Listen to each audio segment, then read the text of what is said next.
இன்னைக்கு ஒரு வீடியோ பார்த்தேன் சார் காலையில். இன்னைக்கெல்லாம் உழைச்சி சாப்பிடுன்ற எண்ணமே குறைஞ்சு போச்சு.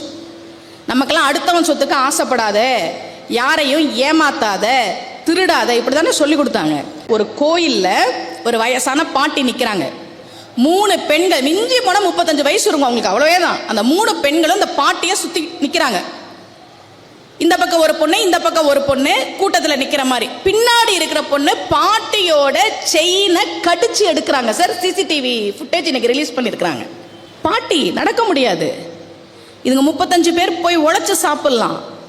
சாமி பத்தின பயம் இல்லை, கோவில் ஒரு புனிதமான இடம்ன்ற பயம் இல்லை, பாவ புண்ணியத்துக்கு பயப்படுற மனசு இல்லை, கர்ம வினைக்கு பயப்படுற அந்த மனசே போயிடுச்சு. இன்னைக்கு எப்படி சார் துணிஞ்சு இவ்வளவு பாவம் பண்றாங்க? நாமெல்லாம் நல்லவங்களா இருக்கிறதுக்கு காரணம் என்ன தெரியுமா? திரும்ப திரும்ப திரும்ப திரும்ப சாமி கண்ணை குத்துன்னு சொல்லி பழகினதுனால தான். சின்ன வயசுல அம்மா வடை சுட்டு வச்சிருப்பாங்க, அதை எடுக்க போனா கூட சாமி கண்ணை குத்தும். அங்க ஆரம்பிச்சது நம்ம பயம்.